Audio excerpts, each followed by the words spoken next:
Hey guys, welcome back to my channel. आज मैं आपके लिए लेकर आई हूँ 2022 में रिलीज हुई फिल्म बच्चन पांडे, जिसमें बतौर कलाकार नजर आए हैं बॉलीवुड के खिलाड़ी कुमार यानी अक्षय कुमार, ब्यूटीफुल एक्ट्रेस कृति सेनन और कॉमेडी के बादशाह अरशद बरसी। मूवी को डायरेक्ट किया है फरहद समजी ने और IMDb के अकॉर्डिंग मूवी को 6.7 रेटिंग मिली है। बट मैं अपनी पर्सनल चॉइस बताऊं तो मुझे ये रेटिंग मूवी के अकॉर्डिंग काफ़ी ज़्यादा लगी है, क्योंकि मूवी इतनी अच्छी मुझे नहीं लगी। बाकी आप मूवी की स्टोरी सुनकर हमें कमेंट सेक्शन में ज़रूर बताएं आपको मूवी कैसी लगी। क्या पता आपकी उम्मीदों पर यह मूवी खरी उतरी हो। और गाइस, मूवी की एक्सप्लेनेशन स्टार्ट करने से पहले अगर आपने हमारे चैनल को अब तक सब्सक्राइब ना किया हो तो जल्दी से सब्सक्राइब कर लें, जिससे आप ऐसे ही और मूवीज़ की एक्सप्लेनेशन शॉर्ट और सिंपल वे में देख सकें।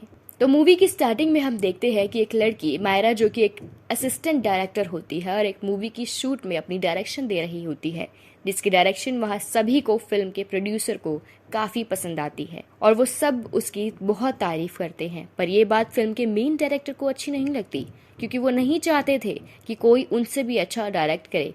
इसलिए वो as a assistant director Myra को फिल्म से निकालने के लिए प्रोड्यूसर को बोलते हैं। अगर ऐसा नहीं हुआ तो वो फिल्म बंद करने के लिए भी बोलते हैं। इसलिए प्रोड्यूसर को मजबूरन मायरा को फिल्म से निकालना पड़ता है। अब नेक्स्ट सीन में हम मायरा को उसके पापा से बात करते देखते हैं। मायरा के फादर सेट पर स्पॉट बॉय का काम करते थे और वो उन्हें वो काम छोड़ने के लिए बोलती है, जिस पर उसके पिता उसे समझाते हैं और कहते हैं कि उसे सेट पर कभी इज्जत नहीं मिली और वो चाहते हैं कि मायरा एक बहुत अच्छी डायरेक्टर बने, जिस वजह से उसके फादर को भी इज्जत मिले। अपने पापा का सपना पूरा करने के लिए मायरा उसी प्रोड्यूसर के पास एक स्क्रिप्ट लेकर जाती है, जो कि प्रोड्यूसर को बिल्कुल पसंद नहीं आती। वो स्क्रिप्ट एक बायोपिक होती है, तो प्रोड्यूसर मायरा को बोलता है कि ये फिल्म नहीं चलेगी। आजकल गैंगस्टर्स पर बायोपिक काफ़ी चल रही है। अब नेक्स्ट सीन में मायरा एक क्रिमिनल जर्नलिस्ट से मिलती है, जो कि मायरा को काफ़ी गैंगस्टर के बारे में बताता है, जिसमें से वो बच्चन पांडे को अपनी मूवी के लिए चुनती है। क्रिमिनल जर्नलिस्ट उसे बोलती है बच्चन पांडे पर फिल्म बनाना इम्पॉसिबल और काफ़ी रिस्की हो सकता है, पर मायरा नहीं मानती और ये आइडिया लेकर अपने प्रोड्यूसर के पास जाती है। जब वो उसे आइडिया देती है तो वहाँ एक पुलिस वाला भी होता है, जो कि मायरा को बताता है कि बच्चन पांडे काफ़ी खतरनाक है, उसके लिए जान लेना बहुत आसान है। और तभी एंट्री होती है बच्चन पांडे की। बच्चन पांडे एक ऐसा इंसान है जिसके लिए जान लेना बहुत आसान है और उसकी एक आंख पत्थर की है, जिससे वो जब चाहे निकाल सकता है। यहाँ पर बच्चन पांडे एक जर्नलिस्ट को पकड़ कर लाया था, जिसने बच्चन पांडे के बारे में काफी बुरा भला लिखा हुआ था।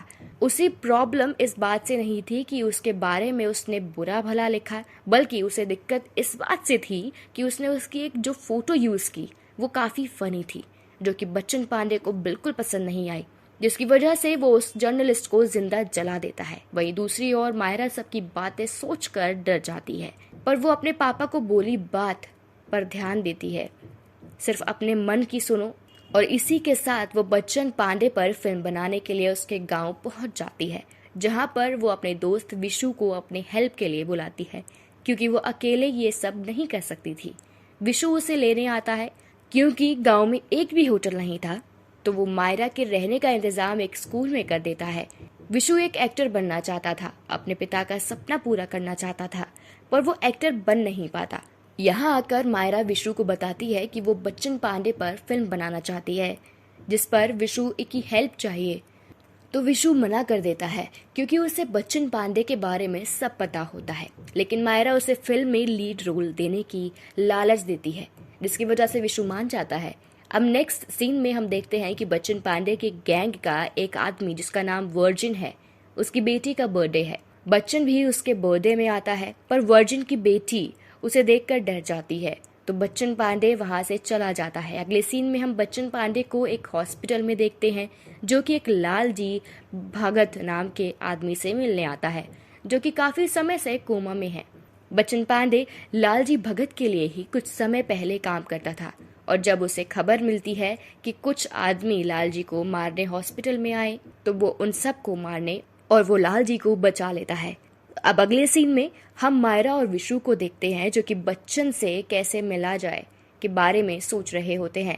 तभी वहां बच्चन पांडे खुद आ जाता है, जिसे देखकर दोनों बहुत शॉक हो जाते हैं। तभी मायरा बच्चन से बात करने लगती है और बातों में कुछ ऐसा बोल देती है जो कि बच्चन को बिल्कुल पसंद नहीं आता और मायरा को चुप रहने के लिए कहता है। अब विष्णु मायरा से कहता है कि उसे बच्चन पर फिल्म बनाना भूल जाना चाहिए, पर मायरा कहती है कि बच्चन अपनी स्टोरी नहीं बता रहा है तो हम उसके चेलों से पूछेंगे। बच्चन के चेलों में सबसे पहला नाम है कांडी का, जो कि हमेशा कांड करता रहता था और उसे बी ग्रेड मूवी देखना बहुत पसंद था। दूसरा नाम था बच्चन पांडे के खास आदमी बफरिया चाचा का और अगला नाम था पेंडुलम, जो कि हमेशा शराब ही पीता रहता था। अब हम एक सीन में सबको एक साथ बैठा हुआ देखते हैं। अब बच्चन पांडे टॉयलेट करने जाता है तो वहां देखते हैं कि एक आदमी गोलियों से भुना हुआ है। दरअसल उस आदमी की जगह बच्चन पांडे होना चाहिए था। बच्चन समझकर ही उस आदमी को गलती से गोलियां मार दी जाती हैं। गोली चलाने वाले को बच्चन पकड़ लेता है और पता लगाता है कि उसे मारने के लिए आखिर उस आदमी को किसने भेजा था। तब भी बफरिया चाचा का बच्चन को फोन आता है और वो बताता है कि कोई गैंग में ही है जो खबर लीक कर रहा है। तभी नेक्स्ट सीन में हम मायरा और विशु को देखते हैं जो कि अनजान बनकर बच्चन के अड्डे पर आ जाते हैं और जहां उन्हें बच्चन के आदमी मिल जाते हैं और वो वर्जिन को उन दोनों के बारे में जानने के लिए भेजते हैं। तो मायरा और विशु वर्जिन को बताते हैं कि वो तो सिर्फ यहाँ फोटो क्लिक करने आए थे, वो तो फोटोग्राफर्स हैं। तभी मायरा वर्जिन की झूठी तारीफ करके अपनी बातों में फंसा लेती है और फोटो लेने के बहाने वर्जिन के फोन में एक माइक लगा देती है जिससे वो बच्चन पांडे की सारी बातें सुन सके। अब वर्जिन को बच्चन पांडे के आदमी बुलाते हैं और उसे बताते हैं कि लाल जी अपनी आखिरी सांसें गिन रहे हैं और कभी भी मर सकते हैं और उसके मरते ही वो लोग राणा को मारने के जाएंगे। और ये सारी बातें विशु और मायरा भी सुन रहे होते हैं। अब वर्जिन को बच्चन पांडे की गाड़ी में पेट्रोल डलवाने के लिए भेजा जाता है, जहां वर्जिन राणा को फोन करके उसे बच्चन पांडे के प्लान के बारे में सब बता देता है। उसके बाद हम बच्चन पांडे और उसकी पूरी गैंग को राणा के घर देखते हैं, पर राणा उन्हें वहां नहीं मिलता। तो बच्चन पांडे और उसकी पूरी गैंग बहुत जोर शोर से हंसने लगते हैं। दरअसल बच्चन पांडे को पता लग गया था कि उसकी गैंग में जो धोखेबाज है वो वर्जिन है। बच्चन पांडे यहाँ पर राणा को भी पकड़ लेता है और वर्जिन को गन देकर राणा को मारने के लिए कहता है। वर्जिन राणा को मार देता है और जैसे ही वो बच्चन को मारने के लिए होता है, बच्चन पांडे वर्जिन को मार देता है और वर्जिन के गिरते ही उसका फोन गिरता है और गिरकर टूट जाता है। तभी उसके फोन में से वो माइक निकलता है और बच्चन पांडे उस माइक में बोलता है, जो भी ये सारी बातें सुन रहा है उसे मैं जिंदा नहीं छोड़ूंगा। ये सारी बातें मायरा और विशु सुन रहे होते हैं और वो काफी डर जाते हैं और पैकिंग करके इस इलाके को छोड़कर जा रहे होते हैं। तभी उनके सामने बच्चन पांडे आ जाता है और मायरा और विशु को बहुत मारता है। वो दोनों माफी के लिए भीख मांग रहे होते हैं, पर बच्चन पांडे उन्हें माफ नहीं करता और जब वो उन्हें मारने ही वाला होता है तो मायरा उसे बताती है कि वो उस पर पिक्चर बनाने आए हैं। तभी बच्चन पांडे रुक जाता है और मायरा उसे अपनी डायरेक्ट की हुई शॉर्ट फिल्म दिखाती है और नेक्स्ट सीन में मायरा बच्चन से उसकी स्टोरी पूछने लग जाती है और वो उसे अपनी लाइफ की सारी स्टोरी बता देता है। वो ये भी बताता है कि उसकी माँ, जिसने उसे पिछले 10 सालों से बात नहीं की है जब से वो गैंगस्टर बना है। अब मायरा अपनी स्क्रिप्ट पूरी करने लग जाती है और अगले ही दिन विशु मायरा की लिखी हुई स्क्रिप्ट पढ़ने लगता है और अपना रोल देखता है, लेकिन स्क्रिप्ट में पढ़ते वक्त उसे पता लगता है कि उसका रोल तो कहीं पर भी नहीं है। मतलब मायरा ने उसे धोखा दिया था, उसे झूठ बोला था। अब बच्चन पांडे की बायोग्राफी पर विलन तो मिल चुका था, पर बात है हीरो की।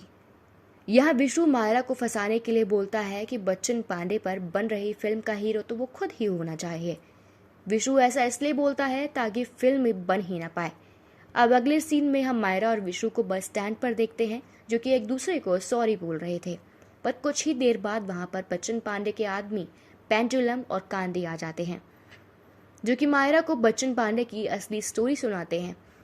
पेंडुलम बताता है कि सालों पहले बच्चन लालजी भगत के लिए काम किया करता था, जो कि उनका एकदम खास था। लेकिन एक दिन पुष्कर के मेले में उसे सूफी मिलती है, जिसे देखकर बच्चन पांडे उसका दीवाना हो जाता है। अब यहाँ पर एक आदमी आता है जो कि सूफी को छेड़ता है, तो बच्चन पांडे उसे गन दिखाकर वहां से भगा देता है। अब सूफी की दोस्ती बच्चन से हो जाती है और अगले ही दिन वो सूफी का टूरिस्ट गाइड बन जाता है और ऐसे ही कुछ मुलाकातों में वो दोनों एक दूसरे से प्यार करने लगते हैं। अब एक दिन रात को बच्चन और सूफी मेले में मिलते हैं, तभी पीछे से कोई आकर बच्चन की आंख में चाकू मार देता है और सूफी को भी बहुत बुरी तरह से मारकर झूले के नीचे फेंक देता है और सूफी के पेट में चाकू मार देता है। जब बच्चन उसके पेट से चाकू निकाल रहा होता है तो सबको लगता है कि सूफी को उसने ही मारा है। अब अगले सीन में प्रेजेंट होता है कि बच्चन पांडे मूवी के लिए शूटिंग कर रहा होता है, पर वो एक्टिंग अच्छे से नहीं कर पाता, जिससे मायरा काफी परेशान हो जाती है।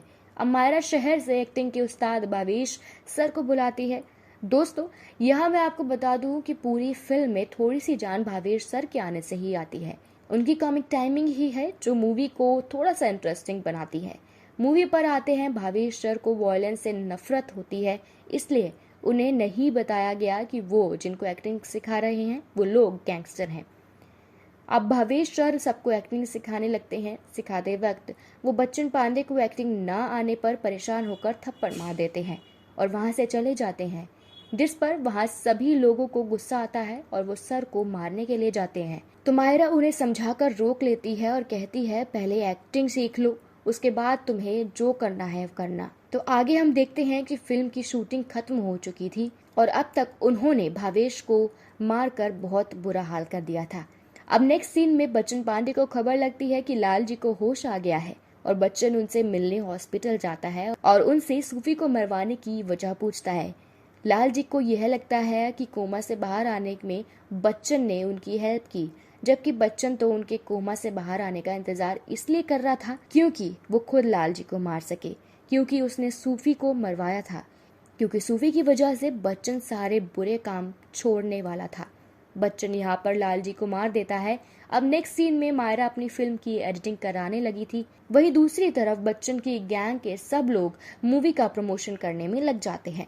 अब वो दिन भी आ ही गया था जब बच्चन पांडे की मूवी बड़े पर्दे पर लग जाती है।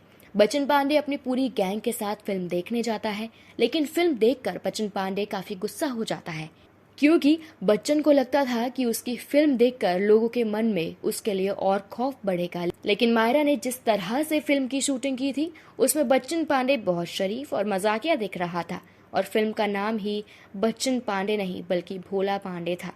वही बच्चन पांडे तो गुस्से से लाल हो रहा था, पर ऑडियंस को फिल्म काफी पसंद आ रही थी और मायरा को काफी तारीफ भी मिली थी।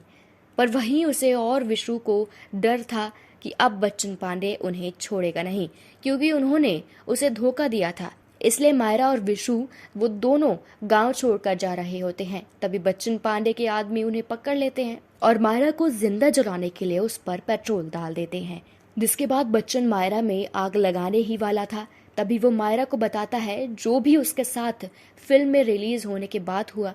वो बताता है कि वो गैंगस्टर के मातम पर गया था और वहाँ कोई भी नहीं था, और वो इसलिए क्योंकि सभी उस गैंगस्टर से डरा करते थे। अगर वो उसकी इज्जत करते तो उस एरिया के सभी लोग वहाँ पर होते। अब अगले सीन में वर्जिन की बीवी और बेटी बच्चन से मिलते हुए दिखाई देते हैं, जो कि आज बच्चन से काफी खुश थे।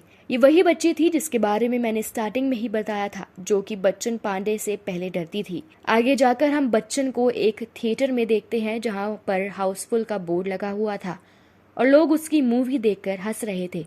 जिसके बाद वो वहां से घर आता है तो वहां वो होता है जो पिछले 10 साल से नहीं हुआ था और उससे 10 साल बाद बात करती है।